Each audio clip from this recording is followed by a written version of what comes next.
Desarrollo Social, y justamente estamos con el diputado actualmente nacional, Daniel Arroyo, ex ministro de Desarrollo Social. Daniel, será un fin de semana, imagino, de lectura, de análisis, de cuentas incluso, ¿no?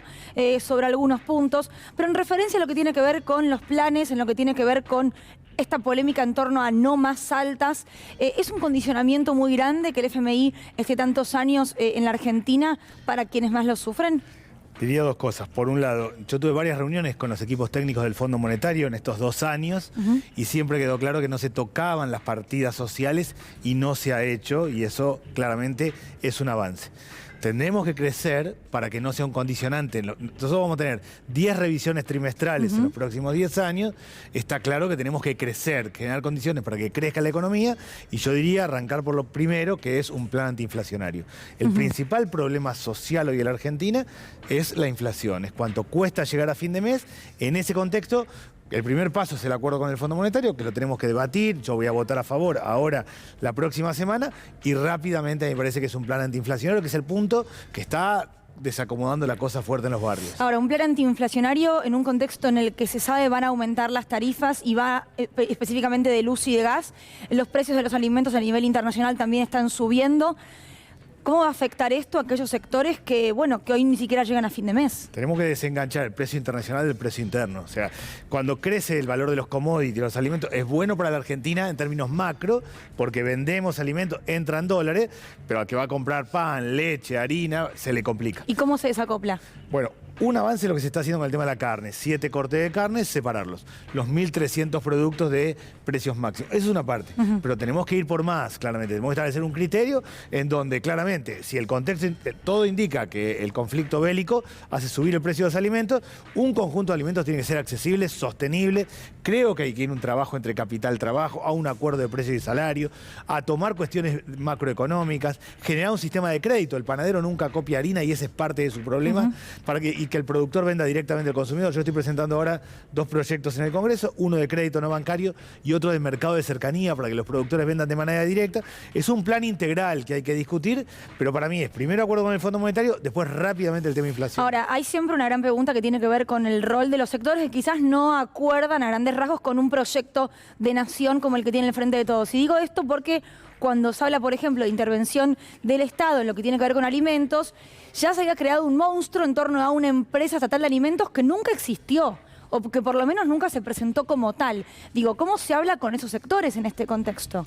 Se habla mirando de abajo hacia arriba. La situación es crítica. Claramente cuesta mucho llegar a fin de mes. Para no ser pobre, una familia necesita 78.000 pesos hoy. Claramente tenemos pobreza con trabajo. Gente que tiene trabajo formal, tiene recibo de sueldo, tiene vacaciones, tiene obra social y es pobre porque no le alcanza. Se habrá sobre esa base.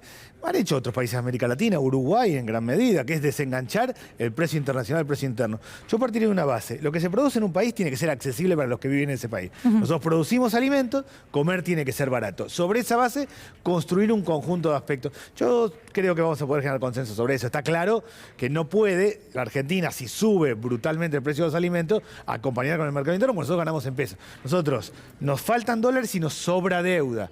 Cuidar la mesa de los argentinos es lo primero.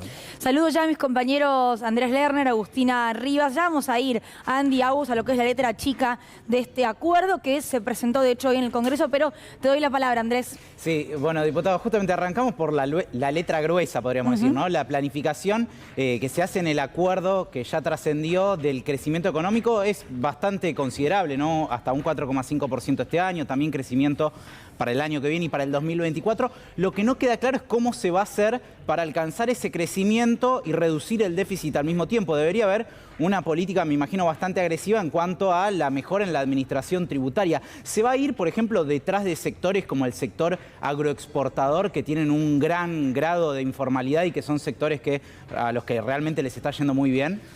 Primero, nosotros necesitamos crecer 4 puntos para que crezca un punto el empleo. Es clave, sin crecimiento económico no hay mejora de la situación social en Argentina. Por eso es significativo esta idea de que en principio podríamos crecer hasta 4,5. Segundo, el propio planteo que hizo el presidente fue que la AFIP va a trabajar seriamente en ver gran parte de los que hoy no están tributando lo que corresponde. Y yo creo, personalmente, que hay que repensar la cuestión tributaria en Argentina. La cuestión tributaria en Argentina es regresiva. En términos ¿Poner más impuestos o hacer una especie de reorganización? Primero, reorganización. Hoy, en términos relativos, paga más el que menos tiene que el que más tiene, porque el grueso de los impuestos son IVA. Cuando vamos a comprar, uno paga el impuesto al valor agregado. Como los más pobres, en esencia, gastan en alimento y transporte, pagan más en términos proporcionales que los más ricos. Creo que eso hay que revisarlo. Es una de las deudas pendientes, quizás esa reforma tributaria prometida y que todavía no Yo creo que la democracia tiene varias deudas pendientes. La pobreza es una, la reforma tributaria es otra, la reforma de la escuela secundaria. Para mí tenemos que ir por todo este tiempo. Yo creo que son cambios estructurales profundos. Claramente no quisiera votar un acuerdo con el Fondo Monetario. Tengo la peor opinión del Fondo Monetario sobre cómo se dio el último préstamo del gobierno de Macri, que nos trajo el fondo de vuelta, sobre lo que Ann Kruger dijo en el 2001, la tesis de que los países quiebran y empezaban por la Argentina, lo que pasó en Grecia, lo que pasó en Portugal. Ahora, en esta debilidad de reservas, en esta debilidad cambiaria, no pudiendo pagar nosotros 19.000 millones de dólares este año, 20.000 el próximo año, creo que es un acuerdo razonable. Hay que preservar el crecimiento económico y hacer las reformas que nosotros tenemos que hacer sí o sí. Agus. Diputado, quiero preguntarle cómo le va. Muy buenas tardes. Buenas tardes. Por la convocatoria al Consejo del Salario, sabemos que es muy importante porque de allí sale el valor del salario mínimo vital y móvil, del que dependen muchos salarios informales, pero también planes y demás. Se habla de una pauta de aumento de 40%, por lo tanto podríamos llegar a un salario mínimo de 46.000 pesos. En términos porcentuales es un aumento alto. En términos nominales estamos lejos de la canasta básica que mantiene una familia. ¿Cuál es el valor que habría que tomar? Yo creo que tenemos que ir progresivamente a la canasta básica de pobreza, que es 78.000 pesos. ¿Está claro? Hoy es 33.000 el salario mínimo. El salario mínimo es una referencia para 6 millones de personas. Para los que cobran salario mínimo, para los que trabajan en el sector informal y para quienes tienen planes sociales que cobran el 50% del salario mínimo. Subir el salario mínimo es valioso.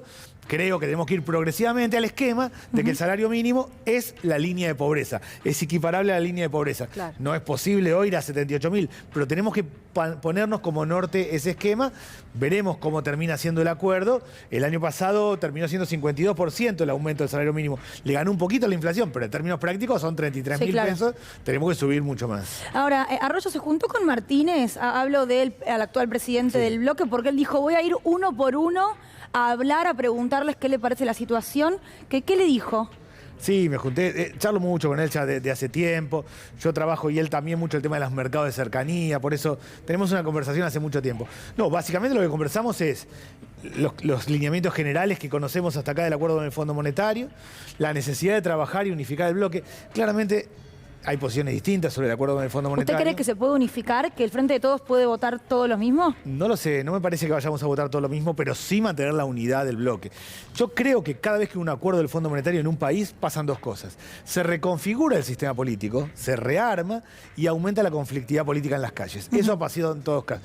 Cuando Macri tomó el último crédito, el actual crédito del Fondo Monetario, no existía el Frente de Todos. Veníamos de distintos lugares y se rearmó. Bueno, sobre esa base yo creo que se va a reconfigurar el sistema político, pero nuestra base es mantener la unidad del Frente de Todos, independientemente que entiendo que en términos de votación va a haber miradas distintas. ¿Y sin los votos de la oposición creen que pueden lograr un acuerdo?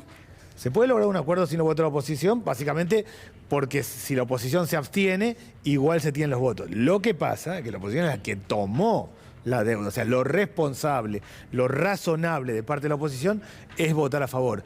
No es que se necesitan esos números para llegar a aprobar, pero es de pura lógica, porque son los que han tomado una deuda no solo brutal en el monto y en las características, sino que había que pagar en 2 años 40.000 millones de dólares. ¿Y habló con alguien de la oposición con respecto al episodio de la apertura de sesiones? Sí, hablé con distintos diputados, no daría los nombres, pero sí, primero a mí me dio mucha pena. Yo nunca pensé que iba a pasar eso. Pensé que se iban a parar, que iban a decir alguna cosa cuestionando. Y que se volvían a sentar. Y se volvían a sentar. Eso entendí que era la lógica natural. Levantarse e irse cuando viene el presidente el 1 de marzo, que es el inicio de la sesión legislativa. Que todos tenemos que estar y escuchar, ha sido una cosa realmente muy, muy mala, muy negativa. Me dio mucha pena, pensé que no lo iban a hacer. Con un par que hablé estaban arrepentidos. Es absurdo lo que han hecho, objetivamente es absurdo. ¿Con los que habló eran personas que se habían levantado, que estaban arrepentidas? Sí, porque... ¿Y qué lo hicieron? ¿Por una orden, digamos, de quienes encabezan el partido? A mí lo que me parece que está pasando en la oposición, y tenemos que evitar que nos pase a todo el sistema político, es que los extremos terminan mandando. Los halcones, como se le dice. Sí, pero con un punto. En la Argentina se está rompiendo la relación entre la sociedad y la política. Está muy lastimada la relación entre la sociedad y la política en general. Si nosotros no damos respuesta respuesta a todo esto que estamos hablando, crecen los extremos. O sea, los halcones no es que extreman solamente. Ahora, ¿no cree que crecen porque en las encuestas dicen que los extremos miden más? Digo, ¿no cree que está medido en un punto? ¿Tenderse y tirarse para ese lado? Claro, pero eso, ¿por qué miden más? Porque nos falta la respuesta a tres cosas. Que la plata rinda, que la escuela sirva y recuperar la escuela como centro de la comunidad y que el Estado te cuide en materia de seguridad. La responsabilidad que nosotros tenemos, pasado el acuerdo con el fondo, es resolver estos temas. Yo me considero del ala racional de la política. Y no creo que los extremos y la extrema derecha es muy mala para el país y para América Latina y hay muchos ejemplos. Ahora, si nosotros no lo resolvemos, va para ese lado. Y hay un descontento importante de la sociedad. ¿Incluso dentro del Frente de Todos? No, me parece que es un tema de la sociedad. Yo veo que los sectores pobres, los no pobres, los sectores medios, están enojados con la política. Sienten que la política no les habla, no los mira, que les está costando un montón llegar a fin de mes. Tenemos que resolver esos temas porque si no sea por el extremo y eso termina siendo peor para los más pobres, para los que sufren en Argentina. Gracias, Arroyo, por haber venido. Gracias a ustedes.